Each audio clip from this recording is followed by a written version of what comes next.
Fala pessoal, tudo bem? Aqui é o Cassino, estou aqui com o Matheus e com o nosso convidado especial, Dr. Rodrigo Simões, dentista e esportista, né?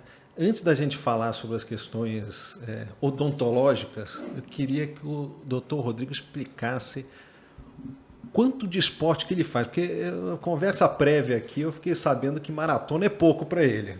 Dr. Rodrigo, explica aí pra gente. Tudo bem, boa noite para todos. Primeiro, agradeço o convite, é um prazer estar aqui com vocês.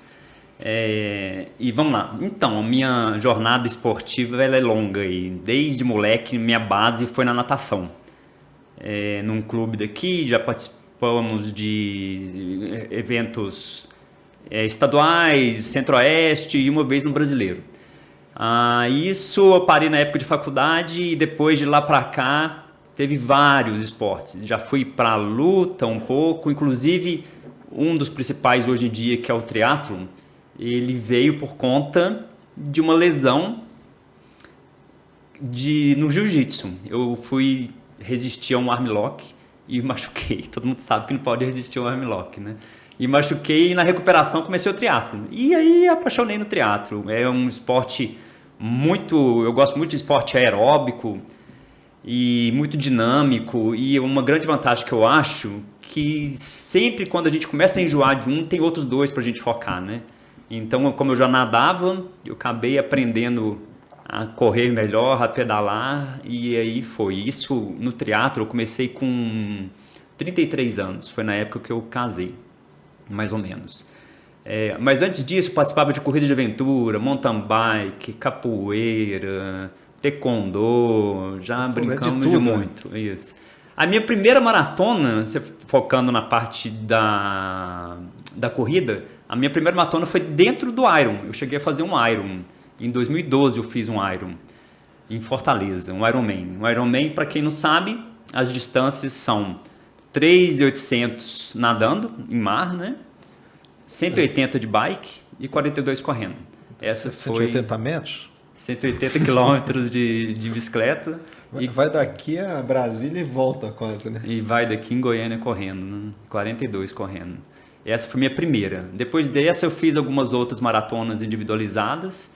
E aí eu comecei a ir pro lado da ultra. Só que foi uma nova pegada aí, que depois a gente pode conversar um pouco aí, que foi de trail run, né? Que seria uma corrida em montanha. Normalmente não, com certeza em terra, subindo. Aqui em Goiás tem alguns eventos durante o ano e muitos no Brasil, né? E foi quando eu comecei, focando um pouquinho para a sua área de nutrição, não sei se você é contra ou a favor, que eu conheci a pegada um pouco mais low carb, que até então, durante o Iron e tudo, era muito focado naquela época em carboidrato. E aí, durante uma prova de trail run na Chapada dos Veadeiros, eu conheci um cara lá, ele é de Barreiros, em Bahia. E a gente, no Iron, chega a ter um cinto, né? Um cinto, chama Fuel Belt, que você pode colocar os géis, isso. E era muito gel, né? A gente era movido a gel, e gel dá pico glicêmico que cai. Aí a gente foi correr, eu tinha acabado de sair do Iron, faltou um pouquinho lá durante a competição, né? Pré-prova lá, eu conheci o pessoal e pensei, esse pessoal aí vai ser fácil ganhar, né? Faltou um pouquinho de humildade da minha parte. E eu levei uma taca desse pessoal muito grande. Mas por que você achou que ia ser fácil ganhar deles? Eu tinha acabado de sair do Iron, estava treinado e tudo, só que a corrida de montanha é totalmente diferente de corrida de rua. Primeiro que esquece pace. Não tem como você colocar um pace de corrida igual coloca em asfalto. Pace é o ritmo. É o ritmo, né? Em asfalto você olha para frente e vai. Em corrida de montanha você tem de ficar olhando para baixo. Muda muito, sobe muito, a altimetria é muito grande. Tá, e eu com meu cinto cheio de gel lá, e aí só sei que teve uma subida logo no início muito íngreme, que a gente passava por um lamaçal, a gente atravessa rio e tudo. E ele estava na minha frente, eu fazendo força para pegar ele, chegava quase a andar de gatão mesmo, de tão inclinado que era. E lá em cima, ele abriu um pouco de mim, eu cheguei lá em cima morto. E ele rindo, tirando foto. Eu falei, olha só, não é possível desse cara. Falei, agora no plano eu vou pegar ele. Já era, sumiu na minha frente, né? Aí no final, eu ainda cheguei numa colocação legal, acho que eu cheguei em quinto geral, só que aí a gente chegou e os outros 4 estavam lá, né? E a gente foi conversar, acabou que saindo um pouquinho, disse, nossa, estava muito quente, estava muito úmido, eu comi tal coisa. Aí ele tirou um saquinho, falei assim, eu acho que eu tinha comido 4 ou 5 sachê de gel, né? Aí falou, não, eu só comi metade disso aqui. Aí eu olhei, era óleo de coco. Eu, como assim? Como? 25 km de montanha e você comeu só isso? Ele falou, só. E aí a gente foi conversando, tem um grupo hoje que a gente acaba conversando aí no WhatsApp de atletas voltado para low carb e tudo. E eu acabei entrando um pouco nessa, no começo eu entrei muito radical. Nem sei se eu aconselho, não falaria para entrar radical, porque dá uma abstinência legal. Nós somos literalmente viciados em carboidratos, né? Tudo na nossa vida é carboidrato. Quando você fala radical, é a cetogênica mesmo. Cetogênica, zero bem pouco carboidrato para poder entrar em cetose. E eu entrei de uma vez, né? E dá efeitos colaterais, dá falta de paciência, dá tremor, dá muita sede. Eu senti na pele aquilo ali. Hoje, você acaba acostumando um pouco com aquela alimentação. Não vou falar que eu sigo ainda, mas ficou muita coisa. Eu diminuí bastante o carboidrato. Hoje em dia eu não uso mais gel. Hoje eu corro fácil 25 km sem levar nada, só bebendo água. Antigamente eu considerava isso impossível, né? Não tinha como. E tem gente no grupo que corre bem, uma maratona sub 3. Uma maratona sub 3 é um hall seleto aí, sub 3 horas, né? Da maratona, correndo 42 km em jejum, sem levar nada. Aí o pessoal, mas como? Não tem... Vai quebrar, não vai quebrar. Só que acaba não quebrando. A energia é nossa, né? A literatura diz tudo ao contrário, né? Tudo ao contrário, exatamente. Muito carboidrato, carregar o glicogênio. A pirâmide alimentar nossa, o carboidrato é a base, né? Não é isso? Exato. Então a gente acaba sendo um pouquinho inverso. E aí durante essa transição, durante treinos, eu acabava quebrando muito. Por quê? Porque meu organismo estava acostumado a receber carboidrato. E eu cortei o carboidrato. E tanto é que, por exemplo, as outras fontes de energia, óleo e tudo, apesar de eu tomar, dava a impressão que o organismo não absorvia aquilo. E eu acho que realmente não absorvia, porque ele estava viciado. Ele devia estar pensando, cadê o carboidrato que você costuma comer tanto, aquele né? Meu açuquinha. E aí eu quebrava. Até que um dia deslanchou. E hoje em dia, hoje mesmo, antes eu corria, sempre eu tomava café, eu malho muito de manhã, né? Eu tomava café comendo pão e tudo. Hoje em dia é em jejum, é um café preto, né? Café preto sem açúcar. E acostumei, aí eu acabei indo nessa pegada. E hoje em dia, o treino específico, o objetivo de esporte meu hoje, eu faço musculação, natação e corrida. O pedal tá bem sem vergonha. A musculação eu acho que é fundamental, que ela é base, essencial, né? Para qualquer esporte. Para qualquer esporte. Ainda mais para mim, vocês são mais novos que eu, né?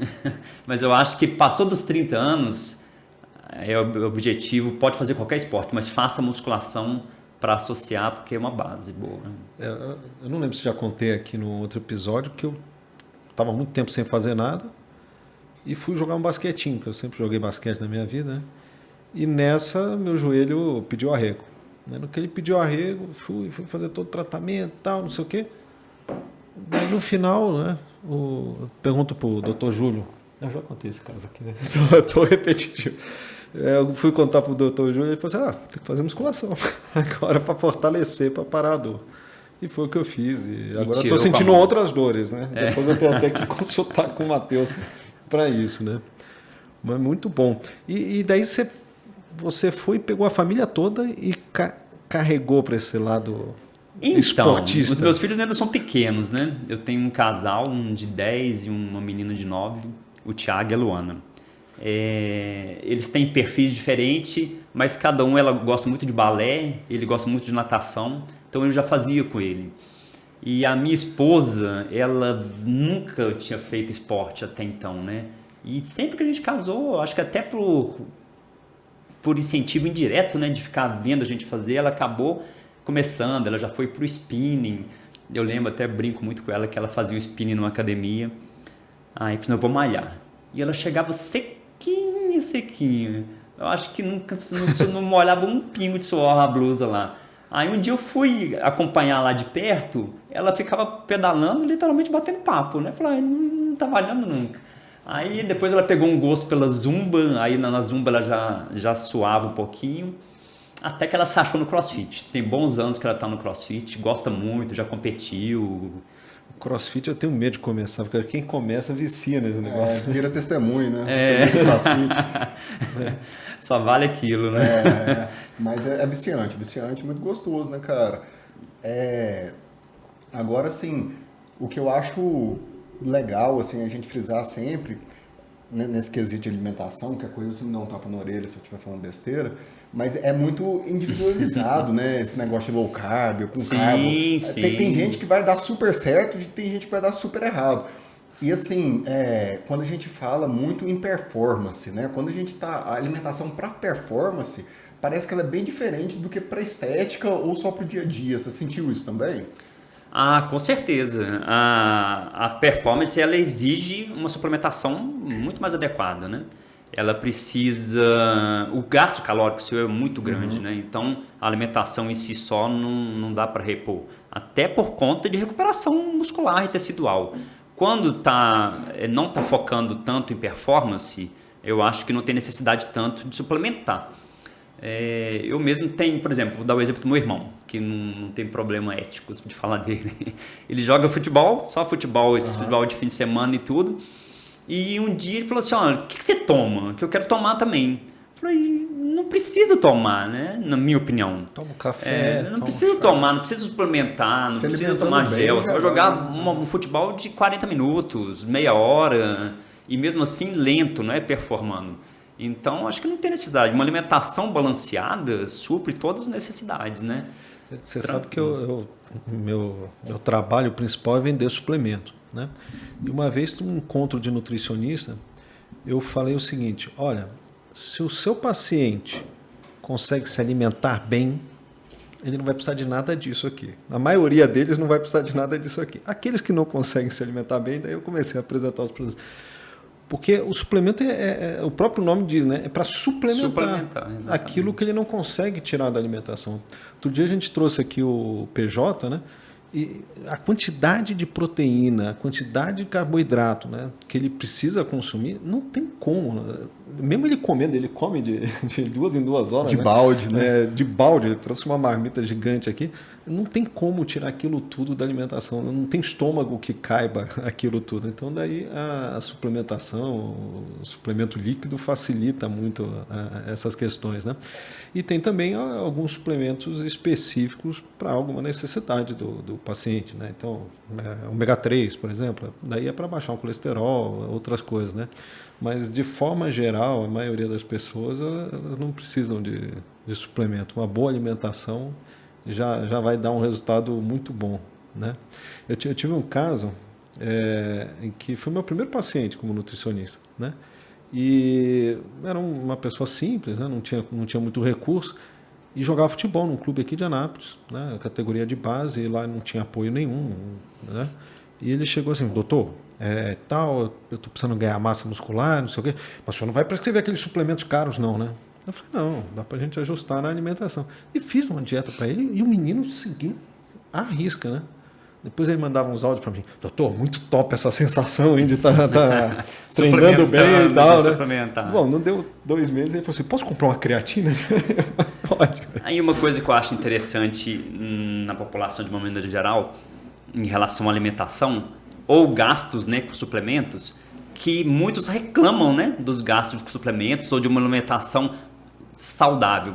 Se eu for comprar alimentos mais saudáveis, são mais caros. Eles fazem conta de gastar dinheiro com coisas saudáveis. Agora, os gastos com coisas não saudáveis, fúteis, isso é barato, vou preferir comer algo barato. A gente estava falando isso aqui antes. Essa atitude de se alimentar bem, de praticar esporte, é o plano de saúde. Você vai economizar em outras coisas. Eu tenho certeza que você vai ganhar muito mais em não ficar hospitalizado, não ter uma deficiência de saúde do que o que você gastou ali e além de não ficar doente, né, ou ter menos chance de ficar doente, o bem-estar que te proporciona, né, você está disposto sempre, tudo é muito legal. A alimentação é a base, né? A gente fala que nos treinos, né? O treino é fundamental para qualquer atleta, né? Alimentação, treino e descanso. Pilares, né? São os pilares, né? Na verdade, por exemplo, na musculação, você não cresce puxando peso, né? Você cresce descansando, exatamente. Mas é um tripé, né? O problema é esse, porque eu estava muito em 2 pés só, que era alimentação e descanso. Esse negócio do treino que eu comecei recentemente. Tá caindo. Tava caindo, tava faltando a outra parte do tripé, que era o treino. Mas, doutor Rodrigo, como é que você escolheu a odontologia? Como é que você foi para esse caminho? A odonto em si, naquela época, em 95, 96, eu entrei na faculdade em 96. Estava muito em vigor, assim, era odonto e medicina. Eu, particularmente, nunca quis medicina. Na verdade, eu comecei a gostar mais de medicina depois da minha primeira especialidade, que foi pacientes especiais, que a gente vai falar daqui a pouco, porque acaba entrando muito, pacientes especiais não só são doenças, não só são os pacientes neurológicos, acaba entrando muito em doenças sistêmicas, né? Então a gente acaba dando uma pincelada em várias áreas da medicina, que foi quando me surgiu o interesse, né? Mas a odonto, eu sempre quis odonto. Sempre não, mentira. Teve uma época, quando eu era muito moleque, que a gente viaja muito, né? Você pegou de avião, eu já quis ser caminhoneiro. Mas a odonto focou e eu realmente fiz o vestibular para isso. Passei, formei aqui em Anápolis, na antiga FOJOP, né? Hoje em dia é a Univangélica. Naquela época era só uma faculdade, hoje é uma universidade. Isso em 96. E já puxando lá para o lado dos pacientes especiais, eu trabalhando. Em 2002 surgiu o CFO, né, o Conselho Federal de Odontologia. Ele cria algumas especialidades de acordo com a demanda no Brasil, né? Ele criou a especialidade de pacientes especiais. E aí vem, na verdade, eu acho que a pergunta eu vou puxar já para os pacientes especiais, que foi como eu entrei no pacientes especiais, né? Eu entrei no 5º ano de faculdade, a gente tinha estágios, estágios extra faculdade, né? Dentro da grade, mais extra. E um deles era na PAI. E aí eu pedi para ir para a PAI e fiquei um mês lá na PAI. O estágio era curto, de um mês. Só que nesse um mês eu comecei a namorar a auxiliar de lá. E a gente namorou um bom tempo, uns bons anos aí. E quando acabou o estágio, ela continuou, a gente teve contato e tudo. Então eu participava de eventos da PAI, comecei a ter contato. Formei, aí logo que eu formei eu entrei no serviço público, no antigo hospital municipal daqui. E vira e mexe quando aparecia pacientes lá na PAI que estava um pouco mais difícil, ou precisava de alguma coisa diferente, ela me pedia para atender no hospital. E eu comecei a atender, totalmente empírico. Naquela época eu não tinha especialidade, isso em 97, 98, 99. Só que essa demanda foi crescendo. Eu acabei pegando um jeito, empiricamente mesmo, acho que com uma atenção. Eu falo muito para os alunos que a gente dá a aula de curso de especialização, né? Que eu acho que todo dentista tinha de prestar um atendimento ao paciente. Uma grande questão que os próprios pacientes ou a família em volta do paciente queixa é a falta de atenção. Então, se não precisa, e é muito comum os pacientes chegarem e falar assim, eu fui no consultório, em vários consultórios, e o dentista nem olhou na minha cara. A hora que o meu filho gritou, ele simplesmente não pode falar que eu não vou atender e tudo. Aí eu vou ter que te cortar, que eu tenho que contar uma história aqui. Que eu sou apaixonado pelo Dr. Rodrigo, né? Todo respeito, minha esposa fica. Mas eu conheci o Dr. Rodrigo numa situação, numa emergência, né? A minha filha tinha sofrido um acidente e quebrou os 2 dentes da frente no talo, né? E daí a gente levou no dentista, né? Na verdade, no nosso prédio tinha uma dentista e dela falou assim, olha, a sua filha é muito difícil, hein? Não sei o quê. Você tem que ir no Dr. Rodrigo, né? Porque ele sabe lidar com pessoas assim, né? Pô, Quem é esse não, cara? aí pegamos, não sabe quem que era o Dr. Rodrigo, onde ficava o Dr. Rodrigo, ligamos para um amigo e falou assim, não, vai na fulano de tal, né? Chegou na fulano de tal, 4 pessoas segurando a Sofia brigando e não sei o quê. O dentista falou assim, olha, assim eu não consigo fazer, não vai ter jeito, né? Você deveria procurar o Dr. Rodrigo, né? Pô, quem que é o Dr. Rodrigo? Marcamos lá no Dr. Rodrigo. Chegou lá no Dr. Rodrigo, a Sofia, minha filha, ela tem medo, ela fica com medo dessas coisas e tal, né? Ela tem literalmente pânico, né? O Fobia Dr. muito Rodrigo grande. com uma calma, uma paciência, conversando com ela e não sei o quê. Daí aquele negócio, né? Trata bem seu filho é melhor do que tratar bem você, né? Eu falei, pô, eu comecei eu não sei se você percebeu, mas eu comecei a lacrimejar, que eu falei assim, rapaz, esse cara tem uma paciência, uma calma que não existe. Eu comecei a lacrimejar naquele dia com a forma como você tratou a Sofia, né? E é lógico, depois ela precisou fazer a Tratamento. sedação e tal, né? Mas pô, você fez muito mais do que qualquer outra pessoa já tinha feito, sem nenhuma sedação, sem nenhum nada. E hoje ela não larga o Dr. Rodrigo. Minha família toda hoje se trata lá com o Dr. Rodrigo por causa desse carinho que você comentou aí, dessa atenção ao paciente. Mesmo né? se eu não desse conta de fazer nada nela, só o fato de dar uma atenção, de saber acolher, o né? caso, de acolher, já é o suficiente. Eu falo para os meus alunos, você não precisa fazer o tratamento, mas atenda o paciente. Atenda, que às vezes é isso que ele precisa. É essa atenção, é esse acolhimento que eles têm a vida de negação, né? Não, não, não. E fora os preconceitos que margem essa área aí, né? Então, eu acho que é fundamental esse ponto de acolhimento e de atenção. O tratamento em si não diferencia muito, exceto algumas síndromes e tudo, do tratamento convencional. A abordagem em si que é diferente, né? A abordagem é diferente. E eu acabei pegando muito na prática antes da especialidade. Aí em 2002 criou a especialidade.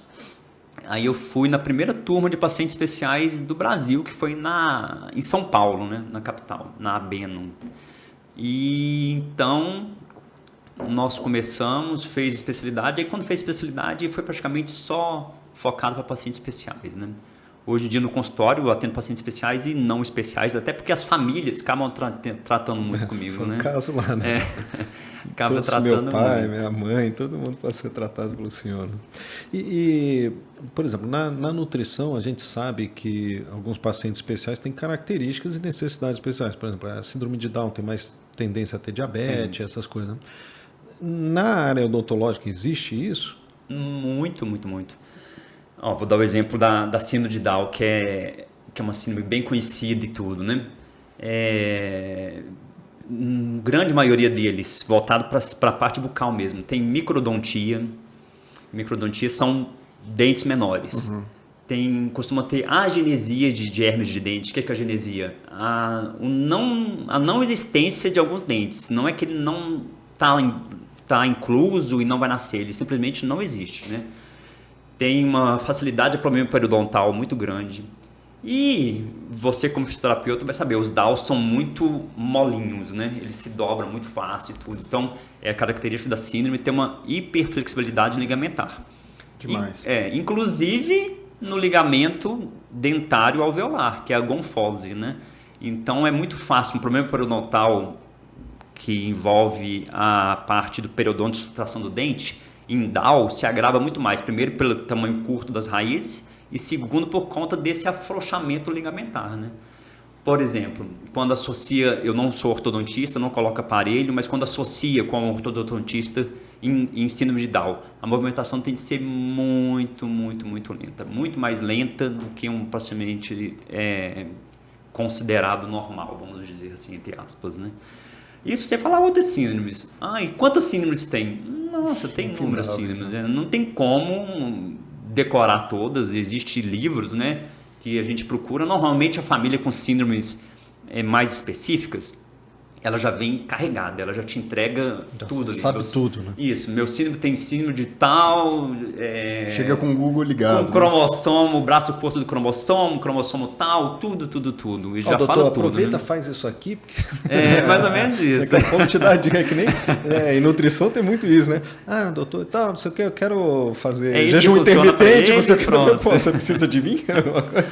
Mas tem características bucais, sim, específico de cada síndrome. Muitas e muitas. Eu dei o exemplo dos Down porque são os mais tradicionais, né? São os que mais tem. Os pacientes que têm pânico, como o caso da minha filha, são considerados pacientes especiais? São considerados. A fobia, né? É considerado a fobia clássica, principalmente. Tem aquela fobia que tem muito em criança, né? Que na verdade é só um medo ou é uma fuga daquilo ali que tá mais para um piti do que para uma fobia, né? E tem a fobia verdadeira mesmo, que altera as funções fisiológicas, né? Altera o batimento cardíaco, frequência respiratória, sudorese, tem casos de desmaio e tudo, então é considerado pacientes especiais. E isso pode ser adquirido por trauma? Por experiências negativas, sim, pode sim. Normalmente é adquirido por conta de traumas, né? Aí pode entrar junto o fator psicológico. Inclusive, já lá no consultório já teve psicólogos que foram juntos com alguns pacientes, porque não estava fluindo o tratamento, fazendo terapia, a gente falava por telefone, falei, eu vou acompanhar a sessão, acompanhava a sessão. Lá na sessão da psicóloga estava tudo bem, falava que ia correr tudo bem, chega no consultório, muda totalmente, né? Mas é o caso da Sofia, exatamente. Sofia, e uma das maneiras de pânico, papai. nós como qualquer mamífero, pode ser a fuga, né? A fuga, sim. o enfrentamento, pode ser. Você já teve algum caso desse, da pessoa sair correndo? Já. já teve caso no hospital mesmo, municipal, de a hora de chamar o paciente, a mãe sair literalmente correndo para a rua, né? Não dá conta de pegar, tem que chamar a polícia para ir atrás para pegar e tudo. Eu vou acabar contando todos os casos da Sofia aqui. A Sofia uma vez foi para as campanhas de vacinação, né? E daí... Você sabe que a Sofia vai ser uma criança que vai te odiar quando for adulto. Vai, né? Não vou deixar ela ver esse tá episódio, não. Tudo guardado. Tudo documentado. Então, é uma menina que eu conheço. E daí estava a minha esposa com um filho, né? Que é o Samuel, e a Sofia atrás. Aí, de repente, chega na hora, cadê a Sofia? A Sofia saiu correndo aí. Saiu correndo, ninguém achava a Sofia. Fugindo da vacina. Né? Eu acho que se bobeasse lá no atendimento, ela foge também. E ela começa, né? Eu acho engraçado. Assim, é que eu começo a não ter mais paciência, né? Mas ela começa, doutor, vai doer.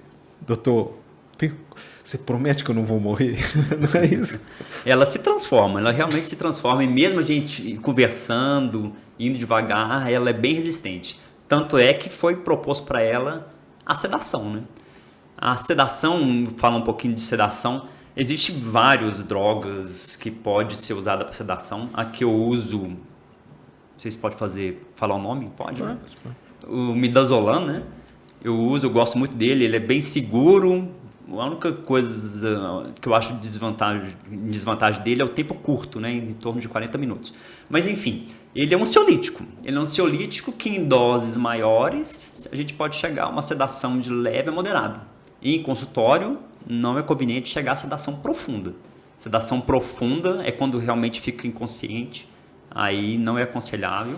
Naqueles filmes americanos a gente vê aquele negócio do dióxido nitroso. O pessoal fica rindo e tal. Então, aí em relação à sedação profunda vai para anestesia geral, né? O óxido nitroso também é. A gente precisa, dentro da odontologia, precisa de um curso de habilitação, né? Eu também tenho um curso de habilitação em óxido nitroso. E durante o curso, eu fiz ele pensando em pacientes especiais e até então não adquiri ele também pensando em pacientes especiais. Por quê? Porque para ser sedado tem de ser colaborador. Ele é um gás, né? A gente coloca um narizinho de palhaço e o paciente tem de ficar inspirando pelo nariz e expirando pela boca. Durante o curso a gente se seda, né? Para ir testando um ao outro. Sim. Gente, se tiver experiência, se cedem. É muito bom, muito bom. Aquele negócio de filme mesmo. É o que o pessoal chama do gás hilariante, né? Realmente, você fica rindo para as paredes. É muito agradável. Eu falo que é mais ou menos a sensação de uma garrafa de vinho sem a ressaca depois. Ela é muito agradável mesmo. Claro que se der uma superdose ali, já vai ser desagradável, mas de uma maneira geral é extremamente confortável. Só que o paciente tem de ser colaborador, não pode chorar, não pode gritar. O fato de conversar, eu lembro que o professor foi conversar comigo, Rodrigo, tá tudo bem? E eu com aquele sorriso lerdo, né? É muito bom, gente, não desliga isso, né? Aí o fato de conversar, a sedação já cai. Então o paciente tem de ser sempre inspirando pelo nariz, não pode ter desvio de septo, não pode ter adenoide, não pode estar gripado. E que paciente especial vai se enquadrar nisso? Os neurológicos, provavelmente não, né? Se eu tenho de conter e sedar, às vezes ele não vai aceitar o narizinho e ficar inspirando pelo nariz, expirando pela boca. Mas ele se enquadra, inclusive semana passada, eu ia estar em São Paulo fazendo um curso para me aprofundar um pouquinho em outras drogas, né? E iria ver sobre a aquisição do aparelho de óxido nitroso, pensando nos pacientes sistêmicos, nos fóbicos, principalmente adulto, tem muito adulto com fobia, não só criança. Eu imagino que deve ser mais difícil um adulto com fobia do que uma criança. O adulto com fobia, ele, em relação à fuga, né, ele se controla mais, né, moralmente. Ele não vai me agredir, ele não vai querer sair correndo. É mais fácil ele marcar consulta e não ir, né? Mas assim, eles Esse comentário não vai me agredir é porque deve ter história. Parece aquele negócio, se tem placa, tem história. Ele não vai me agredir, eu já quero saber. Eu vou te contar agora. Mas aí o óxido nitroso é isso. Mas esse do narizinho você tem?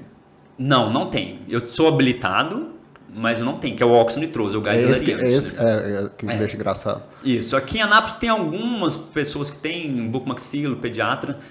Só que assim, eu acho pelo fato até da demanda, eu acho que dentro da demanda de uso de sedação, acho que seriam pacientes especiais. E só tem eu aqui em Anápolis, né? Inclusive, nós somos pouquíssimos em Goiás e no Brasil também. Acho que no Brasil hoje não tem mais de 700, se eu não me engano. Mas quando você fizer o curso, você pode me marcar meu horário?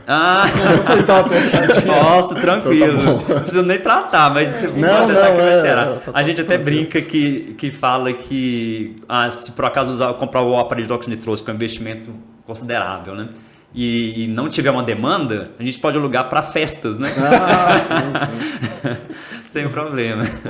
A APAI aqui de Anápolis é uma das maiores do Brasil também, né? Sim, a APAI aqui é referência nacional, né? Principalmente a parte laboratorial. Ser 3, né? Isso, a parte laboratorial daqui, se eu não me engano, é a de referência principal do Brasil. Da região Pirineus. Eu estive lá, eu conheci a APAI e o Brasil inteiro vem aqui para fazer alguma coisa. O teste do pezinho, acho que é feito todo É a parte aqui. laboratorial, é muito importante mesmo. Trabalho maravilhoso, pessoal. Fala. Lindo. Até hoje eu tenho contato com algumas pessoas de lá, ainda me encaminham, apesar de ter um dentista da prefeitura lá dentro. Mas eu no meu estágio de nutrição, eu fiz na Casa Joana, que também trata de crianças especiais, né? E eu saí encantado, né? As crianças de síndrome de Down são extremamente amorosas, extremamente carinhosas, né? Os autistas estavam lá mais fechadinhos na deles e tal, mas eu acho que deve ter uma dificuldade maior tratar com esses pacientes, mas ao mesmo tempo tem uma recompensa grande, né? Eu falo até para as funcionárias que trabalham lá comigo, ou os estagiários que às vezes vão lá, posso acompanhar um dia seu e tudo. Eu falo que ali, quando você sair dali, você nunca mais vai poder ter o direito de reclamar da sua vida. Nunca. Nunca.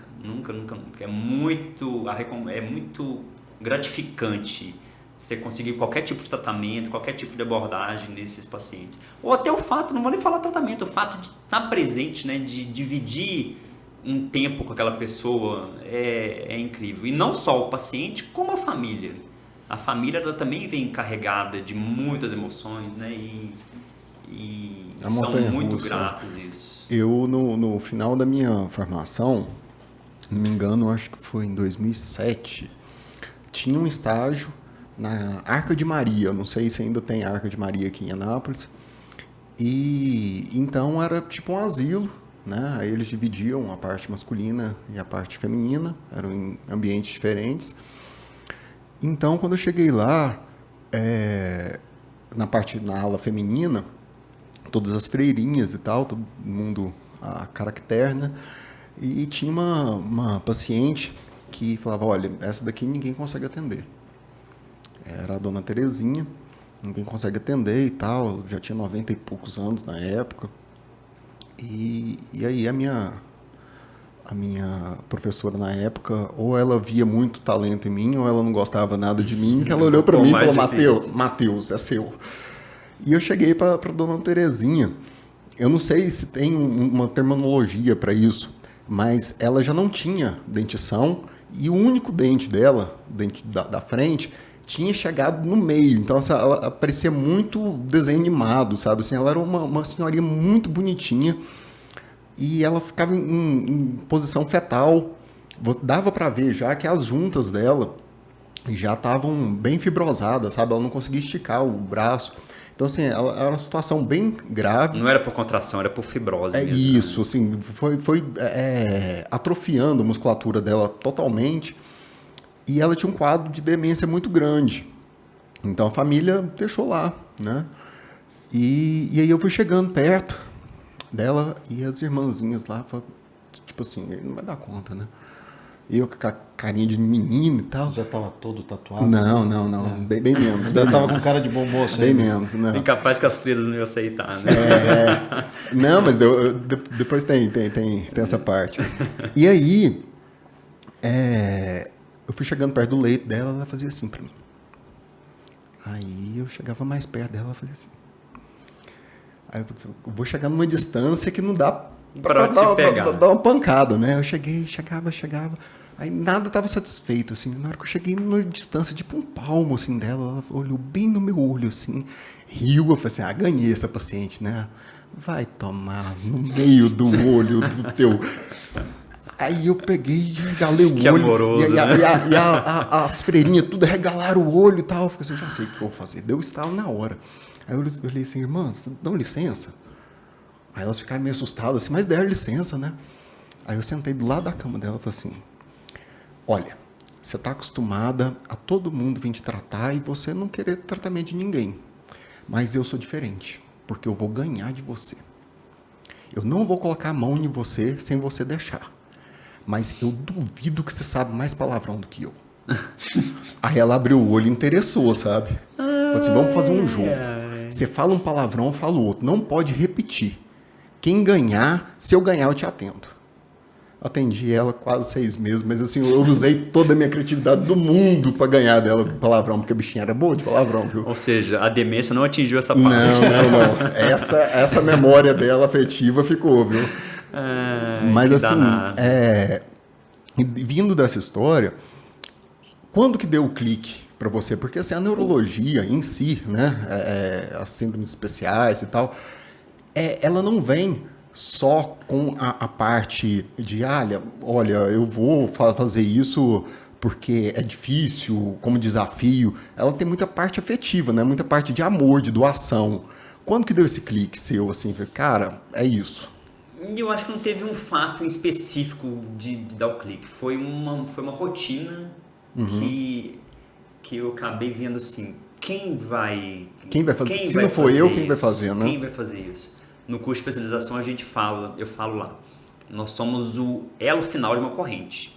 Depois da gente, não tem mais para onde ir. Não tem mais para onde.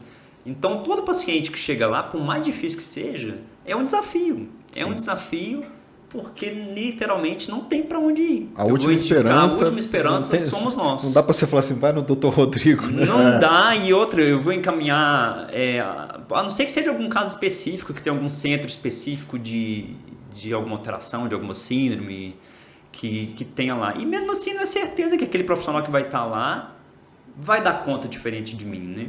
Então seria uma forma assim, eu tenho,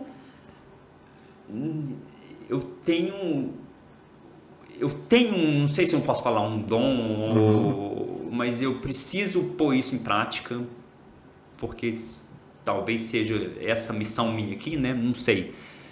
E tanto é que muitos pacientes me falam assim, Dr. Rodrigo, o que vai ser quando você aposentar? O que vai ser dos meus filhos quando você aposentar? Ou uma ordem natural, né, com a gente se for antes de outros pacientes. Daí o Ficar motivo fazendo da gente essas ficar... ultramaratonas, 100 quilômetros. Tem que esticar a vida um pouquinho, né? Daí... E fazer mais profissionais, né? A gente Sim, formar exatamente. mais profissionais A capazes. gente passar um pouco Isso. do que a gente sabe, né? Passar esse feeling, né? Aham. Que a gente tem para os outros profissionais irem. E eu acho que a gente fala ali, ó, quem tá ali não é pelo financeiro. Normalmente os profissionais da odonto que estão formando querem só as áreas mais glamourosas, né?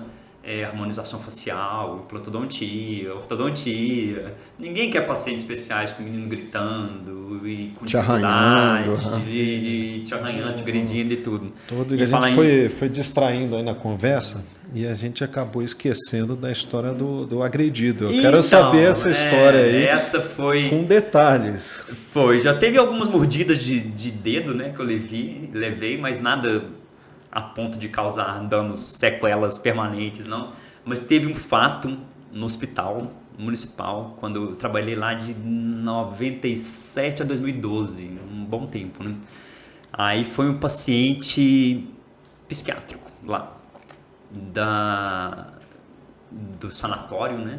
Sempre acompanhado com os enfermeiros e tudo. Só que ele tinha um quadro de esquizofrenia, a base dele de esquizofrenia, e ele veio com um quadro assim, tá controlado. Adulto, criança? Adulto, devia ter... era da minha idade, na minha época eu tinha beirando 30 anos, talvez um pouco menos. Semana passada. Quase. E ele veio com um quadro que está controlado, de tudo. E eu falei, preciso conter, né? Que a gente acaba usando contenções mecânicas para evitar acidentes e tudo. Aí, não, ele é super controlado e tudo. E ele ficou, o enfermeiro ficou lá na frente e eu comecei a atender o paciente. Aí eu atendo o paciente, a cabeça dele aqui e eu atrás dele, né? Do nada, sem falar nada, sem estar fazendo procedimento doloroso nem nada, ele me deu um murrão pra cima que a sorte que me pegou na testa, não pegou no meu nariz pequeno, nem no óculos, nem no dente, né? Eu ganhei um galo, mas foi um susto, eu acho que foi assim, foi em relação à agressão. Hoje eu falo rindo, mas na época foi meio assustador, né? Foi depois disso que você começou a fazer jiu-jitsu? Coincidentemente foi, né? Olha, eu vou ter uns casos de paciente. E eles são muito fortes, né? São. E esquizofrênico é um caso à parte, né? Tem muito, é uma alteração bioquímica, além de... É multifatorial, né? Não vou entrar em detalhes de esquizofrenia, não. Uma dúvida que eu tenho, assim, deve ser muito complicado no caso do autismo, né? Porque eles se enquadram muito dentro de uma rotina. E o consultório, nem médico, nem da fisioterapia, nem do odonto, tá dentro da rotina dele, né? Eles estranham muito o ambiente? Muito. Autismo, eu falo que é um caso à parte. E eu atendo muito autismo. Muito. Ao contrário de um diabético que segue padrões, Sim. ou do síndrome de Down que segue padrões, Sim. ou de qualquer outra síndrome que segue padrões, o autismo, eles são individualizados. Características de um só são daquela pessoa, não serve para outro autista. Então você tem de achar pontos e anotar na ficha característicos dele.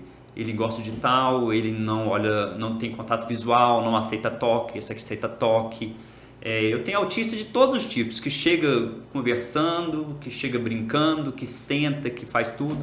Eu tenho autista que tem de conter total, eu tenho autista que tem de conter e sedar, eu tenho autista que só tem de sedar, eu tenho autista que está tão condicionado que eu não preciso pôr a contenção, só de eu colocar um pano em cima dele, ele já se sente seguro e aceita aquilo.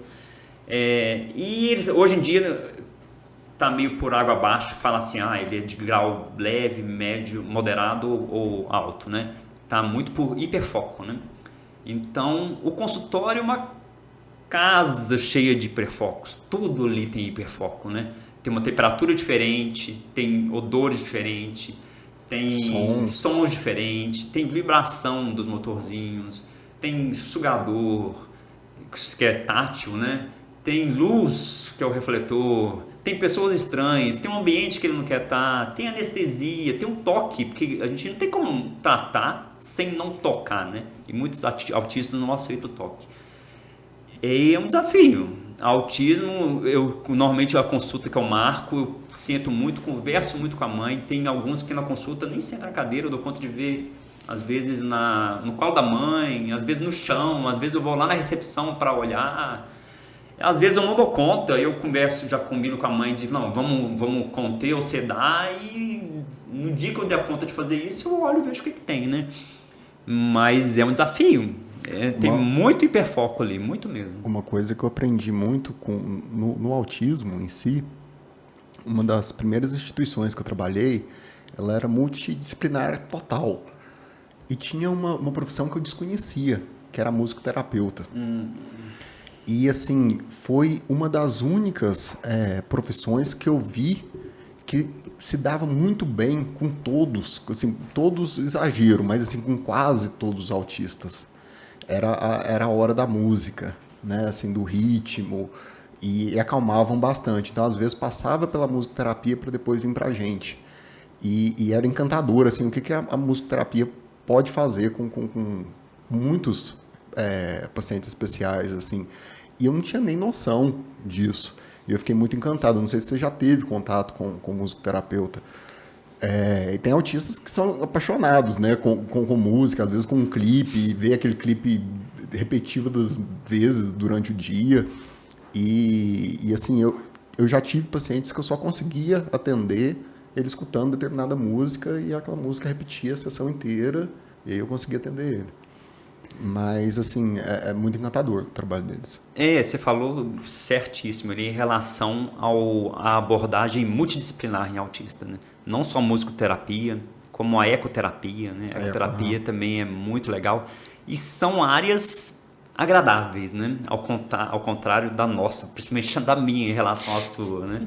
Quem que gosta de dia? Tem algumas pessoas que gostam de ir no dentista, né? Mas não é um local assim, oba, que legal, hoje o dia tá lindo e eu vou no dentista. Tô ansioso porque eu vou. Lá, né? Só se tiver o narizinho. Só, aí dá pra ir, aí você vai com vontade. Mas essa abordagem multiprofissional é muito importante, não só para autista, mas de uma maneira geral para os pacientes especiais, que é a estimulação. Quanto mais estímulos você der para a criança ou para o adulto, mais você vai evoluir ela, mais você vai trabalhar a mente dela, o corpo dela. Então, eu acho que vale tudo. Todos os estímulos são favoráveis. Né? Isso, todos. Seja a hidroterapia, que seja ficar ali na piscina. Tem vários, né? Tem vários. Você me perguntou da musicoterapia, eu particularmente tenho pacientes que falam que já foram, mas que eu conheço um musicoterapeuta, não, ainda não. Quem sabe um desses bate-papos aí a gente acaba conhecendo, né? Rodrigo, agora saindo um pouco dos pacientes especiais, indo para algumas situações aqui, que é curiosidade minha, né? Puxando a sardinha aqui para nutrição. Teve uma época que estava uma moda de fazer aquele shot de limão, acorda, toma um shot de suco de limão, né? Daí depois saiu, daí eu não sei já, porque tem tanta mentirada, tanta história na internet que é melhor falar com quem entende. Isso faz mal para os dentes? Então, se for em moda, eu tô atrasado, porque faz anos que eu tomo isso também. Toma anos o limão com gengibre, própolis e açafrão. De manhã, em jejum, antes do café preto que eu te falei, né? Dá um sorriso aí, né? Então, o limão em si não causa dano dentário nenhum, tá? O que pode acontecer para quem já tem sensibilidade, não que o limão vai dar sensibilidade, para quem já tem sensibilidade, predisposição à sensibilidade, às vezes, agravar um pouco a sensibilidade. Mas não é culpa do limão, é culpa de qualquer alimento cítrico. Seja refrigerante, limão, vinho, kiwi, acerola, laranja, aí uma série de outros alimentos aí, né? Mas eu vou deixar de comer? Não, trata a sensibilidade. O errado não está no alimento, o errado está na sensibilidade. Trata a sensibilidade, que pode ter vários fatores, né?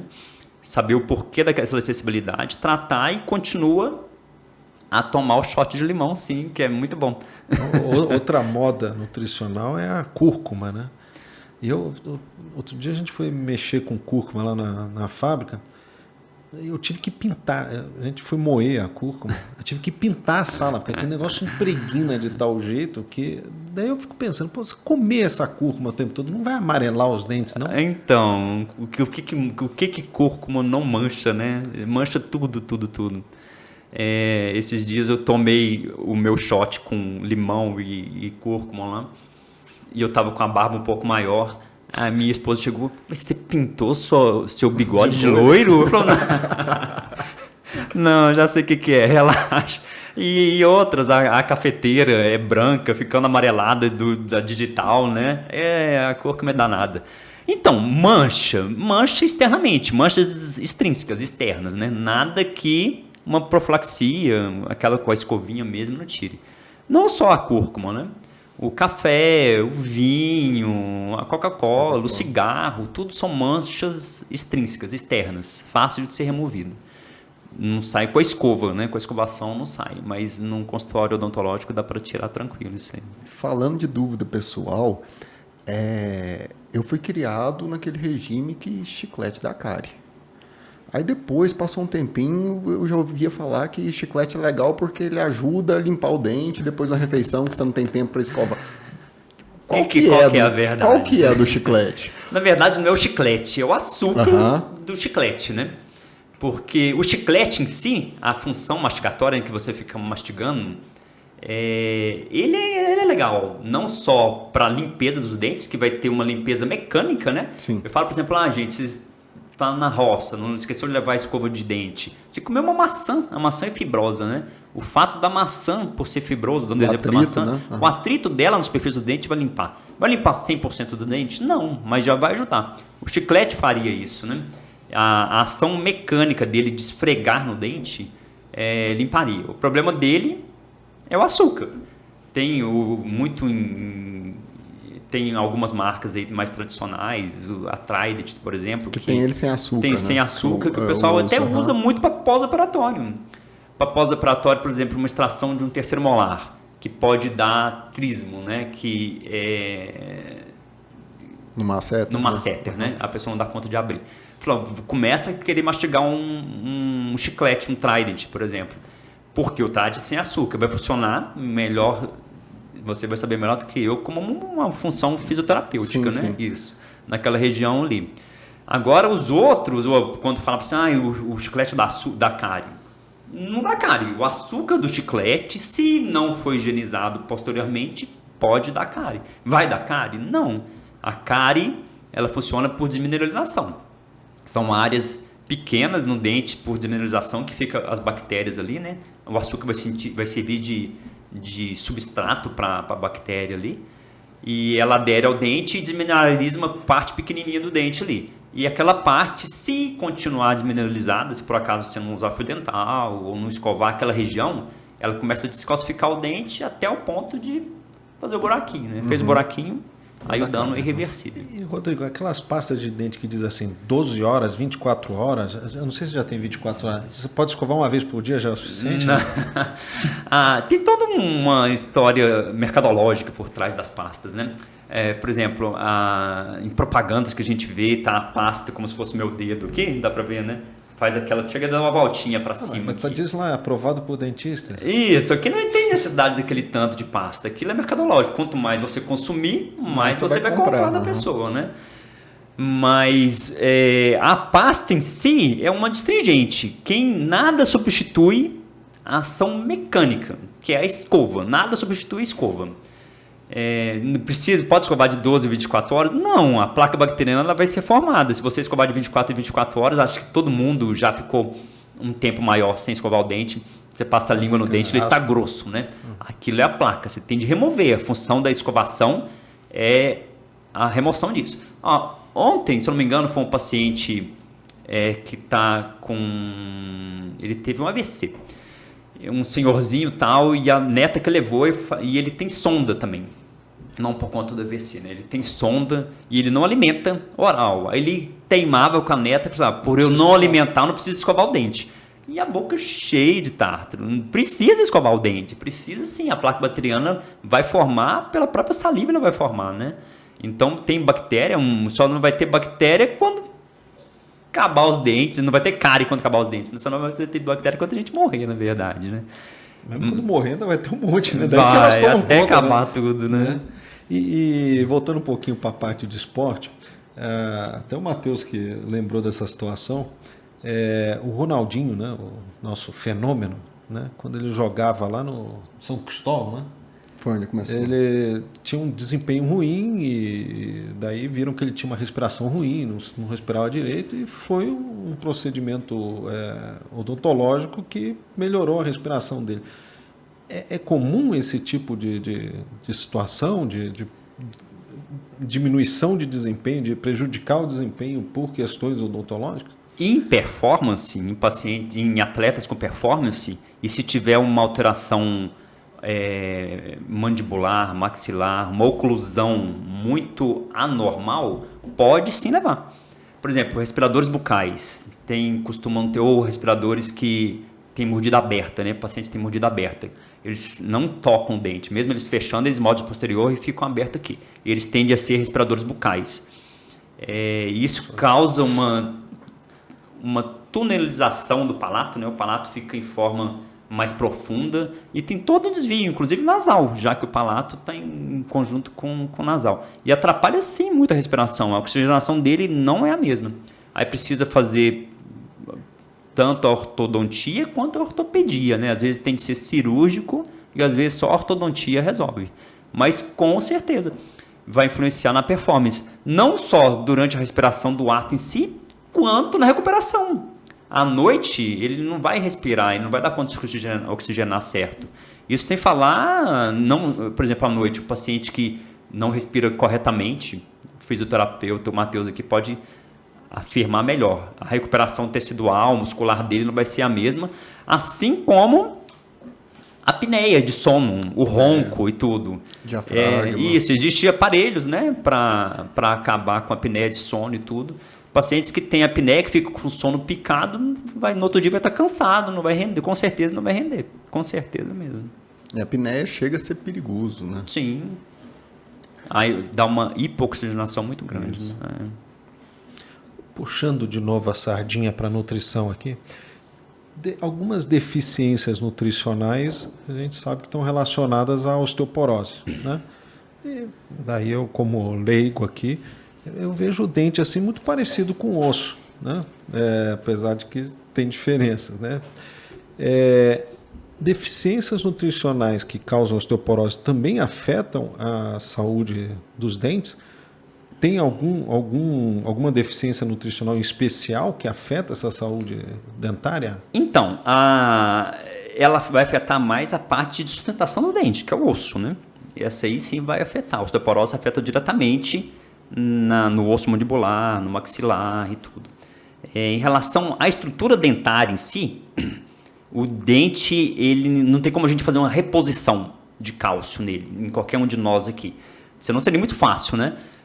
Comecei a dar uma cárie, vamos enfiar a cara no leite e pronto, vai calcificar de novo. Não. Ele tem a formação, durante a formação do dente, ali na infância, na adolescência, é importante sim uma reposição ou não faltar, né? Na verdade, não deixar uma deficiência de minerais, de cálcio e tudo.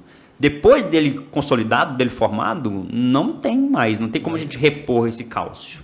Daí é manter ele inteiro. Manter ele inteiro. O que pode é perder o cálcio, de acordo com cáries, né? A cárie vai ter uma desmineralização, vai tirar o cálcio e vai formar o buraco em si.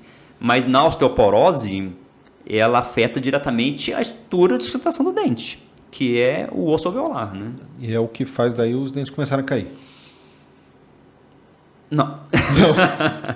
Não necessariamente. O que mais faz começar a cair, entre aspas, são doenças periodontais. São bacterianas, né? Não tem a ver com a osteoporose. Tanto é que grande maioria do pessoal que perde dente sem ser por cárie e tudo, por problema periodontal, ela não tem osteoporose. O problema periodontal são bactérias distintas das da cárie, que também precisa do dente para se acoplar, e elas soltam enzimas que vai destruindo o osso. Então, não sei se vocês já tiveram contato com alguém que fala assim, meu dente está crescendo muito. Na verdade, não é um dente que está crescendo. Ele provavelmente está com doença periodontal. A gengiva está baixando. diminuindo. A gengiva a gente fala que é um tapete de osso. Onde tem osso, tem gengiva. Se o osso baixa, a gengiva vai junto. Então, começa a ficar exposto muito dente. Não só a parte coronária, que é o esmalte. Inclusive a raiz, né? E a raiz, ela não tem um esmalte. Então, aí começa a dar as sensibilidades e tudo. E esse osso perdido, ele não volta mais. Ele é reversível. Então, a doença periodontal é importante cuidar, tem de ir no consultório para tratar, para controlar. Eu falo muito que a doença periodontal é 50% do profissional da odontologia e 50% do paciente. 50% nosso de quê? De remover aquele tártaro, aquela placa e de ensinar o paciente a controlar em casa. E a parte do paciente, os 50%, é controlar em casa. Porque senão ele vai ficar preso a minha sempre. Ele precisa ser independente. Como? Através da escovação. A escovação que vai dar a saúde bucal, a saúde dentária e bucal dele adequada. A diminuição das bactérias vai ser principalmente por conta da escovação. Existem alguns enxaguatórios, não desses de uso diário, mas que são mais como remédios, né, que diminuem a quantidade de bactéria da boca. Ela pode ser usada com cautela, de acordo com a orientação do dentista, porque ela mata muita bactéria. Se você ficar usando direto, né, pode matar bactéria demais, aí começa a dar infecção fúngica. Então também não é aconselhável. Então por isso a importância de procurar o profissional da odontologia.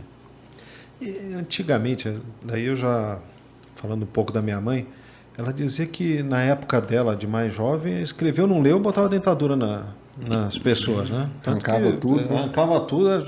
Esse negócio Não esperava nem doer, né? Arrancava não esperava tudo. nem doer. E hoje, que eu vejo, às vezes você vê em tudo quanto é lugar aí, implante aqui. Você trabalha com implante. Sim, eu tenho a especialidade também de implante. O implante agora é uma situação que você vê em todo lugar, o pessoal falando de implante. Como é que funciona? Porque, por exemplo, o meu sogro ele fez um procedimento que eu entendi que trocou tudo. Renovou o sorriso dele inteiro. É assim? Existem procedimentos assim, de trocar tudo de uma vez? Primeiro, voltando lá ao início que você falou, realmente, infelizmente, antigamente, mais do que hoje, tinha essa cultura, principalmente do pessoal que morava mais na área rural e tudo.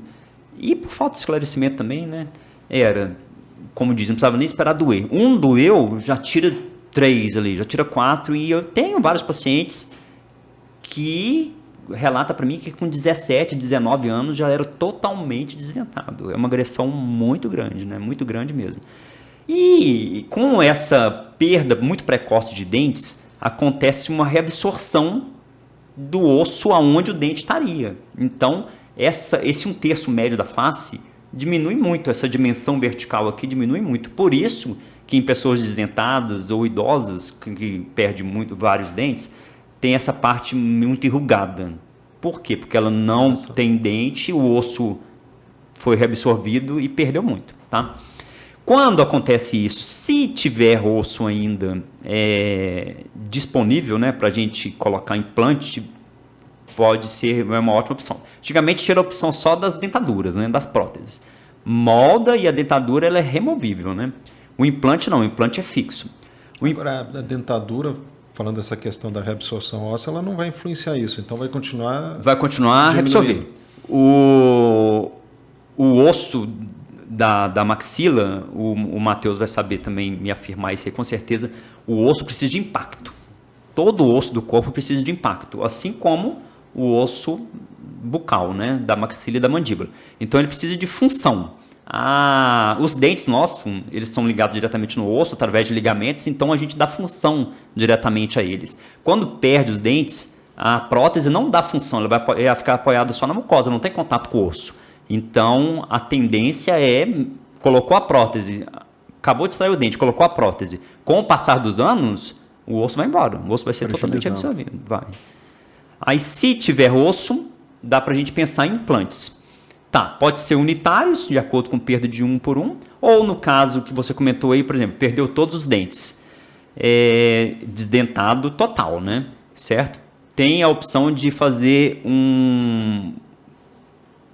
um esquema chamado protocolo. O protocolo foi de Brannemark. Ele foi lá na Europa, um cara chamado, não vou saber certinho o nome, que ele criou, ele coloca no mínimo 4 implantes, certo? Pode ser 4, 6, 8, de acordo com a quantidade de osso que o paciente tem, e em cima desse implante coloca uma dentadura fixa sobre eles, tá? A vantagem que tem, vai ter dentes artificiais? Vai ter dentes artificiais, mas a dentadura a dentadura tradicional, ela tampa o céu da boca, né? Essa aí fica com o céu da boca livre, então dá uma propriocepção melhor, questão até de paladar, de fala e tudo. E não sai, é totalmente fixa. Ela é parafusada, o implante, dentro do implante tem uma rosca interna e ela é parafusada ali, fica bem firme mesmo. Pode mastigar tudo? Pode mastigar tudo. Com detalhes, a gente quebra dente até natural, dependendo do que mastigar, né? Então, tudo é entre aspas. E nós, quando temos os dentes naturais, a gente tem uma coisa chamada propriocepção. Todo mundo já pegou uma pedra no feijão, né? Então, a gente está mastigando feijão, a gente pega ela, antes de acabar de triturar ela, a gente para. No hambúrguer. Então, antes de acabar de triturar ela inteira, a gente para. É a mesma coisa da queimadura. O cérebro manda função. A gente tira a mão antes de sentir a dor, né? Então, basicamente isso. Quem dá isso é uma defesa. Uhum. Quem dá isso são os ligamentos do dente. Quando perde, você não tem isso. Então, uma pessoa que tem um protocolo duplo, né? Só dentes artificiais, o que pegar ele tritura, ele vai quebrar tudo. E ele pode ser feito de cerâmica ou de acrílico. E são materiais não tão resistentes quanto o dente. Nada vai superar o dente, né? Então, assim, pode quebrar? Pode. Então, cuidado com o que mastigar. Mas uma coisa que eles falam muito, eu morro de vontade de morder uma maçã. Quem usa a dentadura não dá conta de morder uma maçã, né? Ela vai deslocar. Uhum. Com o implante dá tranquilamente para fazer isso. Antigamente, né? Antes da faculdade de odontologia, tinha muito dentista prático, né, no Brasil. Sim. Então, começou daí essa cultura de arrancar antes de doer? Eu não sei, eles trabalhavam muito empiricamente, né? Muito mesmo. Eu não tinha base para fazer um canal, para fazer um procedimento restaurador mais extenso. Então, tudo que era mais complicado. E até naquela época, isso foi o quê? 1960, 50, 40? Até a locomoção para grandes centros, onde tinha um profissional, onde tinha um dentista prático, que eram pouquíssimos, né?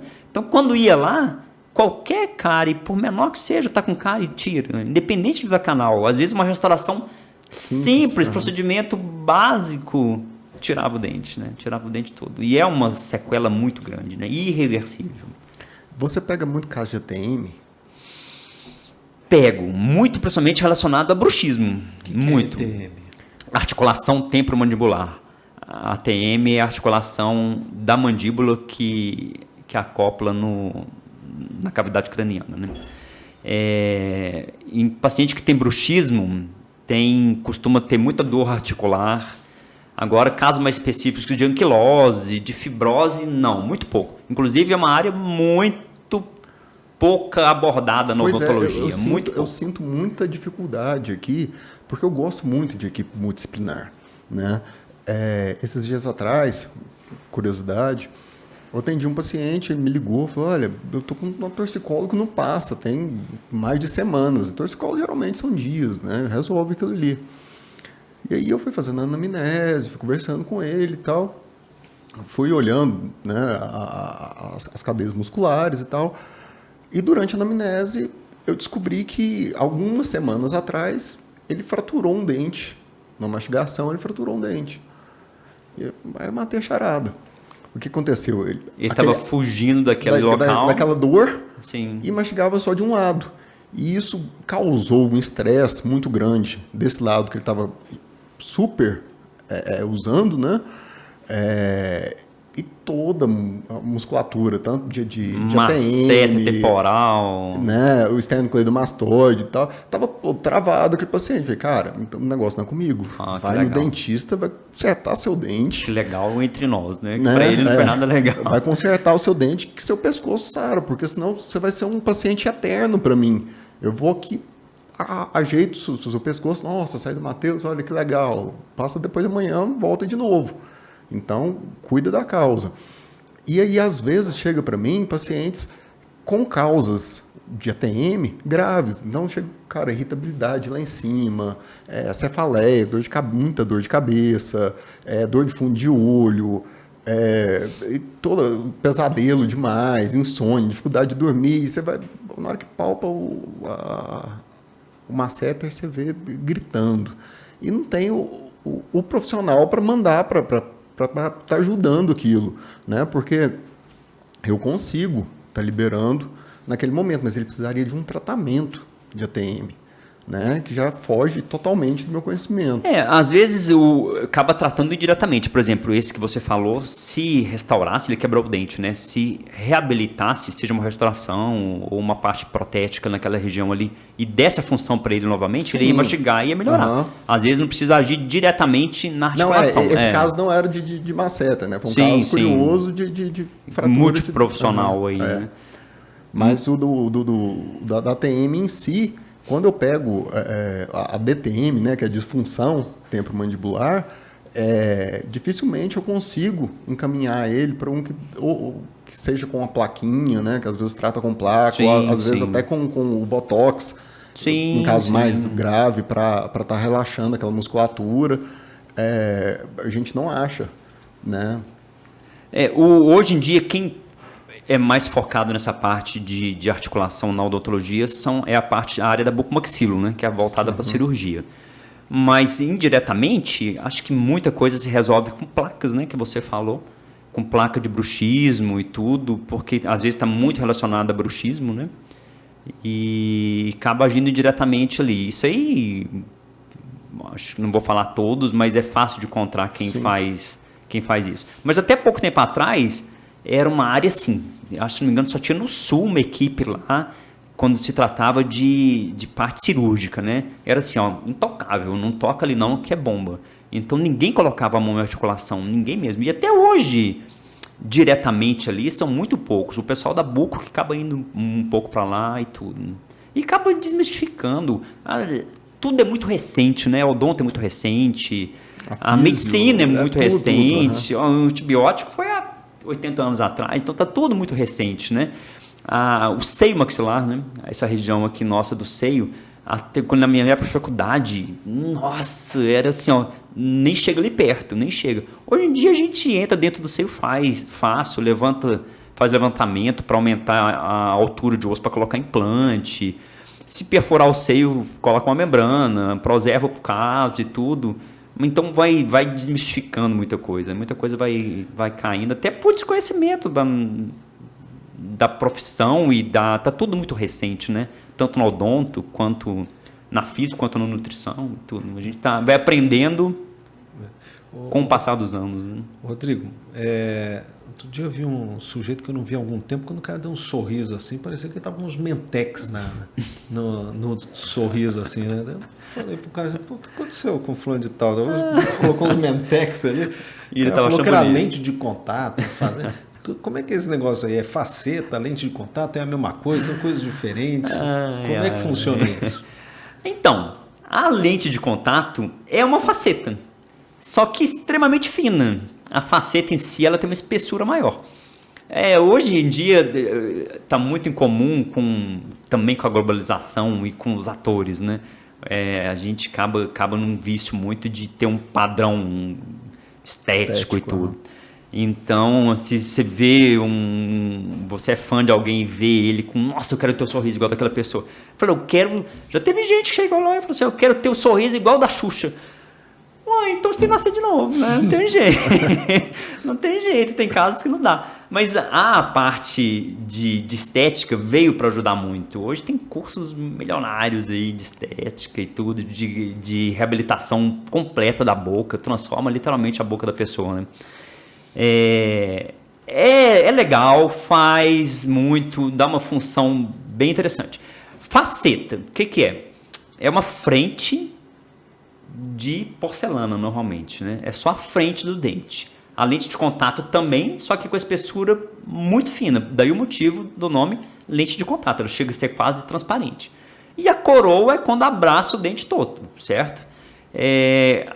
A indicação, a lente de contato, elas são para casos mais específicos, ela requer um desgaste bem menor da superfície dentária e não são para todos os casos. Por exemplo, a pessoa tem um dente escuro, por algum motivo, não pela cúrcuma, né? Mas, por exemplo, levou uma pancada e necrosou, ou alguma alteração dentária que causou escurecimento, ou até a própria genética da pessoa que tem uma cor de dente mais escura.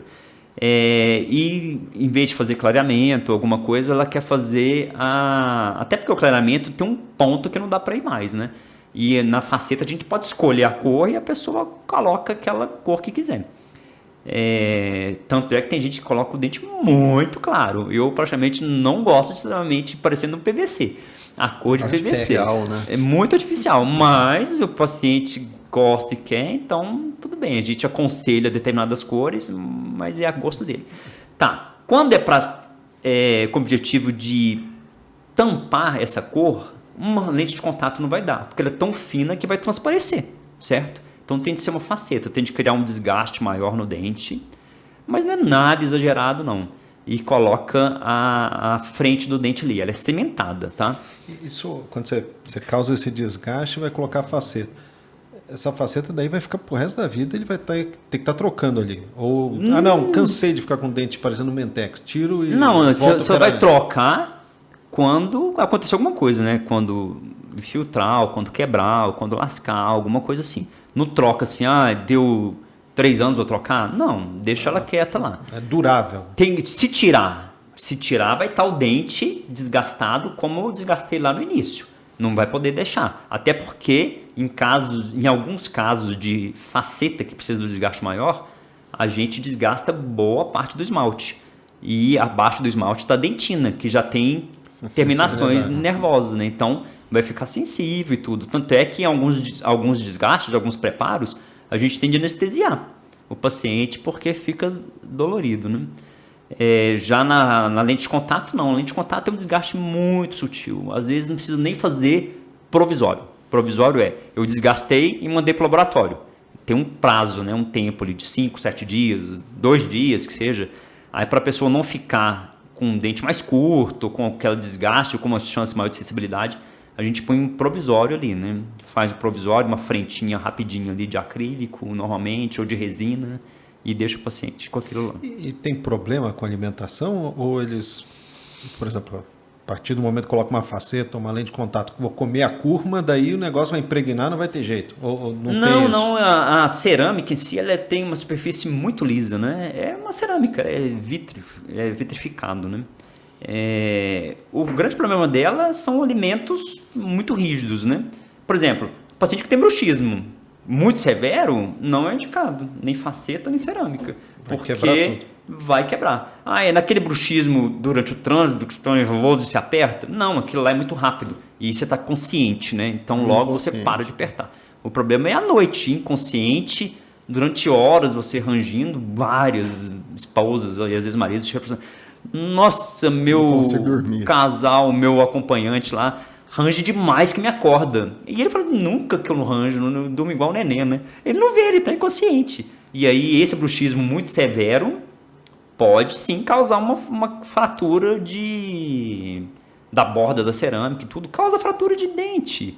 Um bruxismo severo causa um desgaste de dente muito grande, que chega a perder a dimensão vertical, né? Que você vai gostar desse fato aqui, que você falou até do Botox que eu vou falar, são os PCs, os paralisia cerebral. Sim. Eles têm os espásticos, né, os PCs espásticos, têm uma contração involuntária 24 horas por dia. Inclusive, eles à noite eles tendem a relaxar, né? Eles têm uma contração, normalmente eles são os espásticos magros, musculosos, né? Porque tem uma contração do agonista e do agonista. O Parkinson no sono, ele relaxa todo, né? E nesses pacientes, o Botox, você falou, eu ia falar lá, mas a gente puxou para outro assunto aí. O Botox em masseter é muito interessante. Às vezes até no temporal é interessante. A gente já fez em alguns pacientes o uso de Botox. Eu não faço, particularmente eu não faço, mas minha esposa faz e a gente acaba aconselhando lá. Lembrando que Botox é legal, é ótimo. Ela vai paralisar a função do músculo temporariamente. O paciente continua a abrir e fechar a boca normal usando outros músculos, só que não tão potentes quanto a eles, que não vai causar o dano dentário, né? Mas os sinergistas ali, né? Dura pouco, relativamente pouco. 4, 6 meses, dependendo do metabolismo da pessoa, vai ter de aplicar de novo, né? Então, dura pouco. E em PCs não dá para usar a placa. Eles não vão aceitar a placa. Não. E ninguém dá conta de tirar e nem de colocar ela. O dedo vai junto, ela vai quebrar, vai ranger a placa. Eles desgastam muito. Tem alguns pacientes PCs que deu canal de tanto que desgastou. Foi desgastando o esmalte, a dentina, até deixar chegar no canal. Não é incomum, é bem comum. A função esquelética e muscular dele é muito forte. E o que eu acho engraçado é que, assim, na minha época de neuro, de faculdade e tal, o Botox era exclusivamente para tratamento neurológico, né? Era para facilitar esses espasmos, essas musculaturas muito aguerridas, né? Muito fortes, a dar uma relaxada. E agora ela está muito para... Descobriram na estética. Descobriram na estética. E aí, acho que mudaram um pouco a função. Não que mudaram a função, né? Ampliaram a função. Eu conheci o Botox em paciente de PC, ou de AVC e tal, que não conseguia abrir a mão. Então, usava para conseguir abrir, para higienizar, para ele ter alguma função, né? Uma funcionalidade na perna, né? Na perna, de cruzar a perna, né? Que chega a causar alterações ósseas, né? Esqueléticas, de tanta força muscular. Isso. E hoje banalizou assim total, né? Não, estética total. Lá vem o capitalismo novamente, né? E os objetivos estéticos, padrões estéticos que lançam direto. Seja estético, seja nutricional, seja... para tudo, de né? cabelo, de dente, de tudo. E uma pergunta que eu queria te fazer, eu não sei se é a sua área de atuação, mas uma coisa que eu vi com o passar dos anos, né? Na escola, na época que eu estudava e tal, tinha muito aquele aparelho de fora, que o pessoal apelidava, né? Fazia o bullying danado do freio de burro e tal. E aí a gente viu que isso foi sumindo. Então, Foi um pouco por conta... Já pensaram também nesses bullying e tal, nesse trauma que podia gerar para a criança, porque geralmente é em criança, né? Poucas vezes eu acho que eu vi em adulto, ou é porque acharam um meio mais eficaz de controlar aquilo? Então, em criança porque ela trabalhava a ortopedia também. Não se trabalha ortopedia em adulto, já está tudo consolidado, né? Então, antigamente até que a especialidade chamava ortodontia e ortopedia facial, né? Aí criança que ainda não estava consolidado dava para trabalhar. A função dele, eu não sou ortodontista, não vou saber abranger muito esse ramo aí, mas dá para eu dar uma pincelada. Até porque minha esposa e a gente acaba conversando um bocado. A função dele é extraordinária. Para pacientes classe 2, a mordida normal, né, que se encaixa, a câmera está aqui, né, superior tampando aqui, é a classe 1. Classe 2 é o dentocinho, classe 3 é o contrário, é a mandíbula jogada para frente. Ela dá uma função, uma retração disso aí muito rápido, muito bom. Só que tem de usar direto. Ela literalmente puxa para trás, né? Através de elásticos e tudo. Sim. E tem de usar direto. E ela exatamente na adolescência, que é onde você é mais... esquisito, né? Você tá todo disforme, a voz. A gente pode falar, né? A gente era esquisito pra totalmente esquisito. E eu ri aqui porque eu lembrei, minha mulher vai me matar. Ela tinha um problema de dentição que o inferior dela era pra frente. Classe 3, E eu era pra... O de cima meu era o contrário. Eu brinco com ela que se a gente se conhecesse um pouco antes... Casava certinho ali. Se a gente fosse beijar, a gente direto pro dentista. Tira aqui que foi. Não descola, não. E o caso dela foi desse aparelho, né? O meu, não. Não precisou, mas eu tive que usar, eu tive que remover dente, e aquela liguinha, e aquela coroa que apertava o dente, e era uma semana de miojo, que o Lucas gosta pra caramba. Olha os carboidratos, né? Porque não tinha jeito, você falava a palavra com S e doía, né? O do ar passado doía, quando apertava Dói, porque quando aperta, né, o apertar do ortodontista, você move o dente. você move. Então você causa uma absorção para onde o dente está vindo e uma neoformação do outro lado. E tanto é que se você tirar o aparelho ali naquela hora, Volta, o dente parece que vai cair. Ele fica com muita mobilidade, que literalmente você está movendo ele de posição. A ortodontia é fantástica. Eu não entendo muito não, mas os resultados delas são fantásticos. E teve uma evolução muito grande. A ortodontia até 20 anos atrás era nem de tudo. Então era realmente, por exemplo, esse aparelho. Só tinha ele, não tinha outra opção. Aí você pega numa fase aborrecência ali, que tem de usar direto, que é feio, e naquela época era permitido fazer bullying, né? Que na verdade eu acho que molda a gente, né? Não sei qual a idade de vocês. Eu tenho 41, mas na minha Vocês idade pegaram teve bullying muito também, bullying. né? A gente chamava de zoação. O bullying molda, né? O bullying Aprendi forja assim. a pessoa. Sem apologia ao bullying, gente. Mas o aparelho, e a galera fala mesmo, né? Então acabava você tendo de usar, só que se usasse, que adolescente ia querer ir para a escola usando aquilo? Não ia. E aí acabou tendo outras técnicas, mas que ele tem a parte funcional muito boa, sim, tem. Aí a ortodontia evoluiu muito, muito, muito. Veio os aparelhos fixos. Dentro dos aparelhos fixos tem modelos muito distintos, dá para movimentar bastante dente. Tem a bucomaxilo veio para auxiliar também. Tem casos, os bucomaxilos trabalham muito em conjunto com os ortodontistas. Por exemplo, casos classe 3, né, que é uma mandíbula grande. Entra com o aparelho, você vai piorar o caso para ir para o centro cirúrgico, o bucomaxilo causa uma fratura, coloca em oclusão e aí sim movimenta. Mas trabalha em conjunto, interdisciplinar, né? Entre disciplinas da odontologia. Eu lembrei desse caso do bullying. Tadinha, minha mãe, ela tentou consertar um bullying que fizeram comigo na escola. Eu cheguei muito bravo, falei, mãe, os meninos estão falando que eu sou orelhudo, mãe. Eles estão falando que me chamando de Dumbo e falando que eu sou orelhudo. Aí ela, não, meu filho, não é que você é orelhudo, é porque sua cabeça é pequena. Eu não sabia onde eu ficava mais traumatizado. A senhora tá fazendo pô, mano, me ajuda, mano. Era pra você consolar, me ajudar, pô. E veio hoje, puxando também para a horta um pouquinho, tem vários tipos de aparelho que, por exemplo, até um tempo atrás, uma dificuldade que a gente tinha é bruxismo em criança. Eu não posso propor uma placa numa criança. A criança está 24 horas crescendo. Como é que eu vou colocar uma placa nela para ela dormir? Segurar o crescimento dela durante 10 horas que ela está dormindo? Não faz sentido nenhum, né? Então era difícil, normalmente é temporário, mas hoje tem alguns aparelhinhos ortodônticos que dá para colocar, não tem a casa dos dentes, né? Então permite um crescimento facial normal durante a noite e evita o bruxismo. O bruxismo é um caso bem à parte que a gente dá para passar horas aqui falando. Horas. Isso me lembra muito a pleurocefalia, que eu trato em consultório também.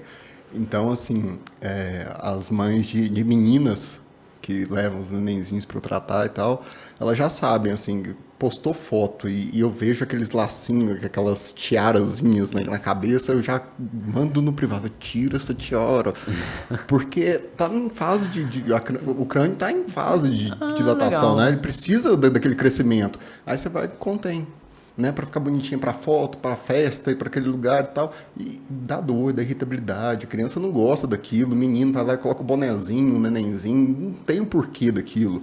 Né? Estético, né? Moda. E vem o estético, de novo. De novo. Né? Doutor Rodrigo, deixa eu ser o chato aqui, senão a gente vai ficar aqui 4 horas conversando, hein? Rodrigo, como é que a gente entra em contato com você? Como é que o pessoal agenda uma consulta? Como é que acompanha você nas suas maratonas, ultramaratonas e subidas de montanha? Em relação ao contato profissional, eu não posso falar por conta do conselho de ética, né? O conselho nosso é enjoado nesse ponto aí. Eu não posso dar um contato aqui, senão tudo que eu falei aqui fica como propaganda e reserva de mercado. Indiretamente não, mas indiretamente depois lá dentro, acho que deve ter algum local lá que dê para enviar mensagens, o Fernando dá conta de passar algum contato aí. Em rede social, eu vou ser sincero que eu sou meio relaxado para isso. Às vezes quando tem alguma em relação a esporte, né? Em relação a profissional, fica essa indireta aí para depois procurar informalmente. Em relação ao esporte, tem o meu Instagram, mas eu sou terrível para ficar postando coisa. Eu acho que eu até deveria colocar mais. Virou a missão sua agora, virou. Começar a abastecer esse Instagram. Vai ter um desafio aí para ano que vem, que eu falei fora dos bastidores aqui agora há pouco, que é uma competição de 80 km de montanha ano que vem. E vai dar bons meses de treinamento aí. Aí quando tem algum evento assim, eu costumo postar alguma coisa. Então depois é Rodrigo Abreu Simões. Vocês podem seguir lá. Me procura lá que a gente vai trocando ideia. Não sou profissional na área, mas pela experiência a gente acaba dando para dar palpite. Dar pitaco com a gente mesmo. Muito bom. Quero pedir para você, já que você chegou até aqui, para você se inscrever, curtir o nosso vídeo, né? Não esquece de inscrever, a gente precisa de mais inscritos aí, né? Fazer comentário, faça a sua pergunta aí no vídeo.